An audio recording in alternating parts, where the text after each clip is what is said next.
Hi, Integrated Math 1. Welcome to lesson 3.1.3a. We're going to start looking at transformations of exponential functions. They're actually not that different from transformations of linear functions, which we did a little while ago. But we're going to dig in a little deeper on this one. So today and next time as well, we're going to graph exponential functions and we're going to graph the transformations of our exponential functions. We're going to graph and analyze those vertical translations and that horizontal translations of exponential functions. Are we shifting up or down? Are we shifting left or right? What's going on? We're going to be playing with that today. So you know how to transform linear and absolute value functions. The linear functions, right? We know that if we add something to the end of it, it's going to push it up. If we subtract something from the end of that function, it's going to push it down. So do the transformations of exponential functions behave in the same way? That's what we're going to discover. So we're on page 36, M3-36 of volume 2 of your workbook. So if you have it, pull it out. And we're going to skip over a few little things. I know there's like a whole bunch of stuff going on, but here I have this lovely graph. You have this graph on your page. I can see some coordinates here. It looks like my y-intercept is at 1, right? If that's 2, that's going to be 1. And it looks like this point is at 1, 2, and this point is at 2, 4. Which means you don't have to do this, but if you were to make a lovely little table, if you were just to write down these points, right? I have a point at 0, 1. We said we have a point at 1, 2. And we have a point at 2, 4. You could turn it into a table if you want to, but it's pretty obvious that this function has a y-intercept of 1. And that we're multiplying by 2, right? Times 2 times 2. That does seem to be our pattern, so 2 to the x power. And in fact, you don't actually need the 1 in front of it because 1 times anything is just the anything, right? So you could just say that this is f of x times 2 to the x. So yay, here's our function. Hazan, happy day us. Isn't it pretty? Isn't that lovely?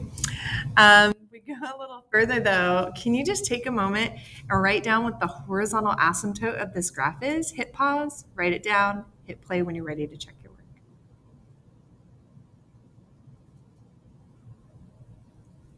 Now, I know we skipped A and B. It's okay. Don't panic. We'll stress about that another day, another time. But yeah, it looks like to the right, it's going up and up forever to infinity. So I'm not sure quite how to write that. But I do know that as I move to the left, it gets smaller and smaller and smaller and smaller, and it's reaching for 0. My output is heading closer and closer and closer to 0 as I go further and further to the left. So I'm going to say that my horizontal asymptote is y equals 0 because my output is heading towards 0 as I move toward the left. And this takes us to what we have. You have this on your paper as well. Transformation form of a function, y equals f of x, can be written as shown where we have a times f times x minus of f of x minus c plus d. Now you'll notice a and d are outside of the function. Do you catch that? A is outside of that f of x. D is outside of f of x, isn't it? But that c value, do you see it? It's inside the function, right? This is f of x minus c. That c value is shoved inside our function. So each of these numbers does something to our function. Do you remember what they do to our function? Go ahead and hit pause. Write out what the a value does, the c value, the d value. Can you write out what each value does to affect the graph of f of x? Go ahead, hit pause, jot it out, see if you can remember from our linear functions, and then hit play when you're ready to check your work.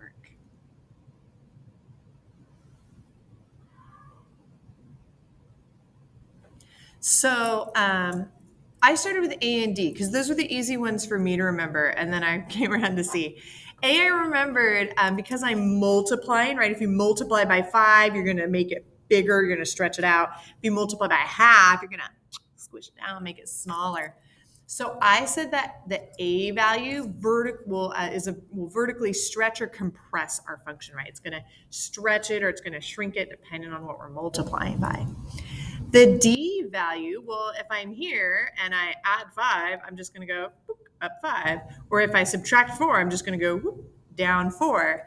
So the D value shifts up or down, shifts my function up or down. The C value is the tricky one. The C value, it is going to shift things, right? That's a minus C. But the C value doesn't shift things up or down. The C value shifts things left or right.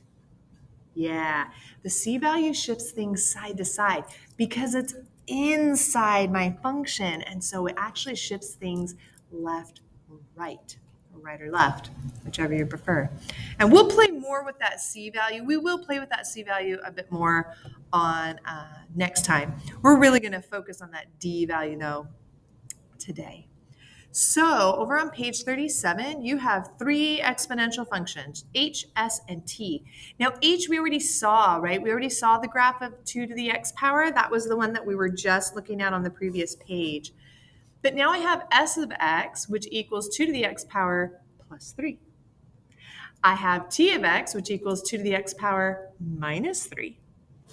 And in this case, h of x equals 2 to the x is the basic function because it's the simplest exponential function with a base of 2, right? If you got a base of 2 and an exponential function, that is as simple as it gets. So it's in that form of a times b to the x. Remember, we said our a value or y-intercept was 2. We said our constant ratio, our y-intercept is 1. Just kidding. And our constant ratio was 2. So we say a equals 1, b equals 2. Lovely and beautiful. I know that s of x equals 2 to the x plus 3. And I know that t of x equals 2 to the x minus 3. So what I'd like you to do is I'd like you to write the functions s of x and t of x in terms of the basic function h of x. And then I also want you to describe the operation performed on the function to create s of x and t of x. Go ahead, hit pause, see what you can do with this, keep it simple, and then hit play when you're ready to check your work.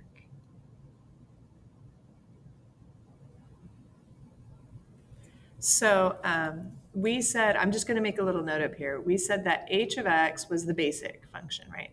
Yeah, basic. It was 2 to the x power. We said s of x was 2 to the x power plus 3, right? That was our deal.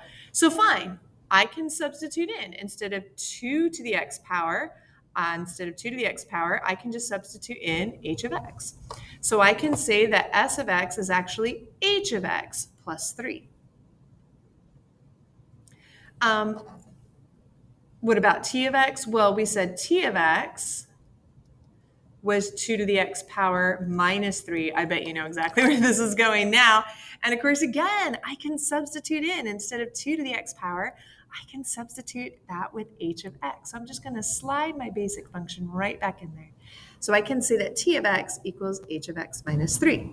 Now, it does say to describe the operation performed on the basic function. So it looks like I'm adding 3 to this basic function, and I'm subtracting 3 for the basic function for t of x. Yay. So for s of x, I'm going to say add 3 to the basic function.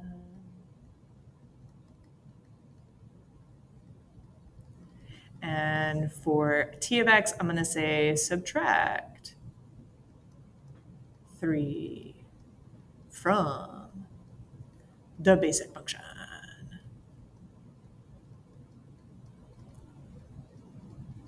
Yay. Sweet. Oh, that was supposed to fade in. Hang on. We're going to see. Can I fix it? Can I see how fast I am?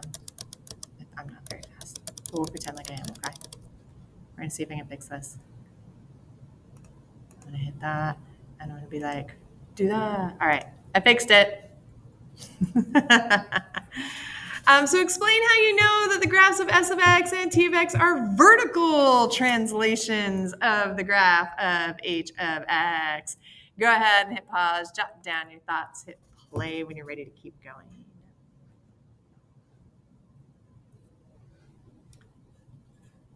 So I thought, oh, well, we're adding to the function or we're subtracting from the function.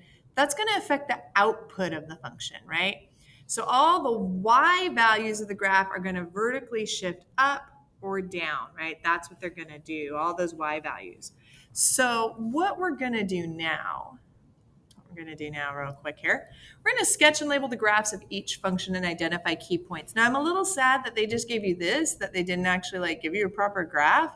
So my recommendation, first thing you're going to want to do is put some numbers on here, right? 1, 2, 3, 4, 5, 6, 7, 8. That sounds good. 1, 2, 3, 4, 5, 6, 7, 8, 9, 10. Okay, it's longer. 1, 2, 3, 4, 5, 6, 7, 8, 9. See, again, this would be better if they given me graph. Look how off I am already. 1, 2, 3, 4, 5, 6, 7, 8. Yeah, I didn't do a very good job, but you get the idea. So you actually already have the graph, the original graph, right? The OG, that whole h of x equals 2 to the x power. Remember how it's similar to the one we had at the very beginning on the other page? You can use that to help you make your graph. That's totally fine. So hit pause, graph the original, and then we'll talk about the graphs of the others. Hit pause, work that out, hit play when you're ready to check your work.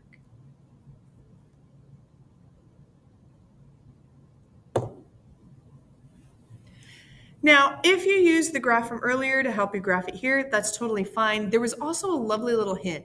When graphing an exponential function, consider the points x equals -1, 0, and 1. So if you wanted to, you could just make an itty bitty table, be like, that's x, that's h of x, right? And we could just make an itty bitty table, do -1, 0, and 1.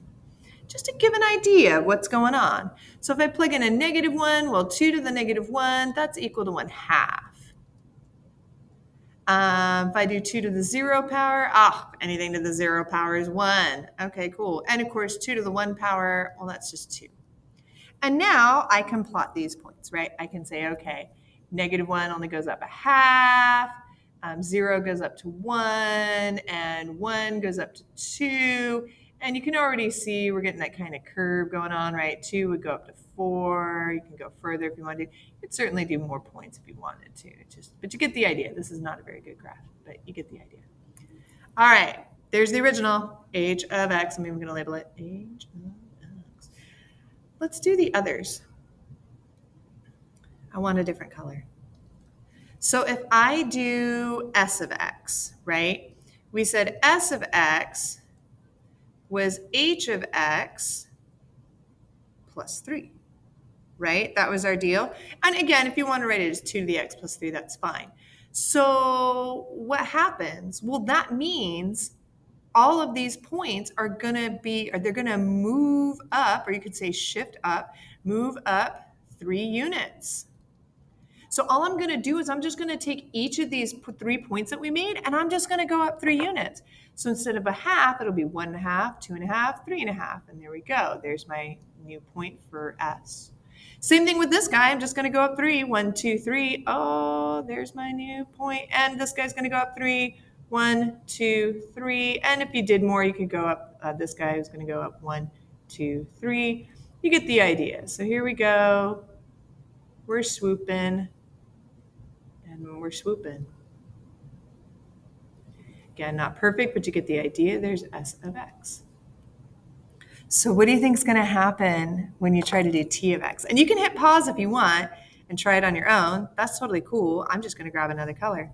So if I'm doing t of x, we said that was h of x minus 3, or if you want 2 to the x power minus 3. Well, that means I'm going to take all of those points on the original and I'm going to go down 3, right? That's what's going to happen. So from here, I'm going to go down 1, 2, 3. Come back. There it is. No. From here, I'm going to go down 1, 2, 3. Yeah, from here, I'm going to go down 1, 2, 3. There it is. And again, if you did one more point here, 1, 2, 3. You get the idea. He's doing a swoopy and he's going flat down here. So now I have t to the x power. Yay! So what's nice is I kind of only had to do the table for the original, right? If I do the table for the original, I can then use that to help me, be like, oh, I got to go up 3, or oh, I have to go down 3. Makes it a lot easier to work my way through this stuff. I'm just saying. So now that I have these graphs, sure enough, this was the original. When I added 3 to my function, it got shifted up 3 units. When I subtracted 3 from my function, it got shifted down 3 units. What happened to the horizontal asymptote? The original had a horizontal asymptote of y equals 0, right? It was reaching for 0, but was never going to get there. But S of x has a horizontal asymptote of y equals 3 because it got pushed up 3 units. T of x has a horizontal asymptote of y equals negative 3 because it got pushed down 3 units. So definitely have some crazy going on here. Can you compare the y-intercepts of all the functions? So the y-intercept of s of x and t of x, can you compare it to the y-intercept of the original function, basic function f each of x? What do you notice? Hit pause, write it down, hit play to check your work.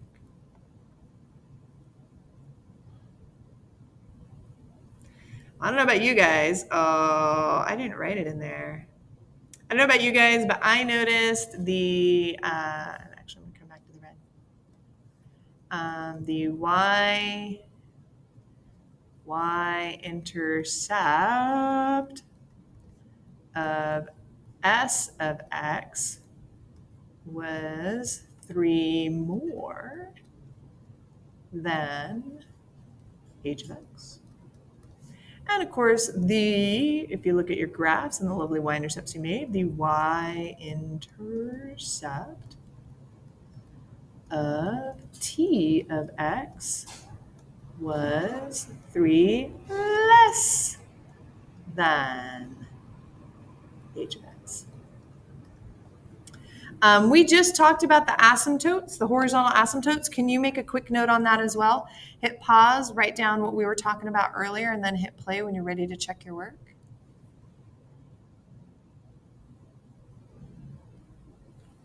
So we mentioned that the original h of x had a horizontal asymptote, and I hate abbreviating, but I'm going to do it, of y equals 0. But then we said that s of x, because it all got pushed up 3, the horizontal asymptote became y equals 3. And then t of x, because it got pushed down 3 units, we got a horizontal asymptote of y equals negative 3. So sure enough, my horizontal asymptote definitely changed. This one went up 3, this one went down 3 from the original. And can you real quick just fill in the new y values? Notice our x values didn't change, but our y values sure did when you added 3 or subtracted 3. And if you want, you can go back at the graph and kind of help fill in a couple of these. Like you could at least it'll help you fill in the middle ones, and then you can figure out the others from there. So go ahead, hit pause, finish filling in the table, and then hit play when you're ready to check your work.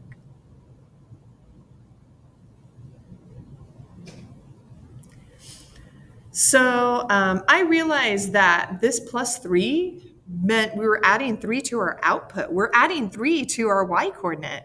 So I had a fourth, but I'm going to add 3. So that's 3 1/4, 3 1/4. I had a half, but I'm going to add 3. This is 3 1/2. I had a 1 for the original y coordinate, but I added 3. So now it's 4. I had a 2 for the original y coordinate, but I added 3. So now it's 5. I had a 4 for the original y coordinate, but I added 3, and now it's 7. Yeah, you get the idea. So that means for all of these, we're subtracting 3 from our y coordinate. So a quarter, minus 3, 1/4 minus 3, that's negative 2 3/4. 1/2 minus 3, that's negative 2 1/2. 1 minus 3 is negative 2. 2 minus 3 is negative 1. And 4 minus 3 is 1. So it looks like, I need to write things. So it looks like we're just changing the y coordinate on these. That's all we're doing. We're just changing the y coordinate, right? Adding 3 to the y coordinate for this one, subtracting 3 on the y coordinate for that one. So we can actually write a notation for this. Because we're looking at x and y, we said that x stayed the same, but we're going to add 3 to y. So I'm going to say fine. This is x, but I'm going to add 3 to my y coordinate. That'll give me my new coordinates. Yay. And that means if we're looking at t of x, I bet you can guess what it's going to look like. X didn't change, but the y sure did. So my x is still the same, but now I'm going to have y minus 3 over here. Pardon me. So just recall that for the basic function, the d value of the transform function equals y equals f of x plus d. It affects the output values of the function. So if d is greater than 0, if d is a positive number, the graph vertically shifts up. For d is less than 0, right, d is a negative number, the graph shifts down. And the magnitude of the shift just depends on the absolute value of d. Keep in mind as well that that a value is also possibly transforming your function. So if you have like a 2 out front, if you have absolute value greater than 1, that's going to stretch your graph, right? You multiply by 2, you make it bigger. If your absolute value is less than 1, so between 0 and 1, it's going to squish it, right? If you multiply by a half, you're making it smaller. Negatives are going to reflect things, so watch out for that. -1 will reflect it over the x-axis. And we're not going to worry too much about b values. We're going to deal with that another time. As always, guys, I hope you found this useful. I hope you found this helpful. Come talk to me if you got questions, and I'll see you guys soon. Bye.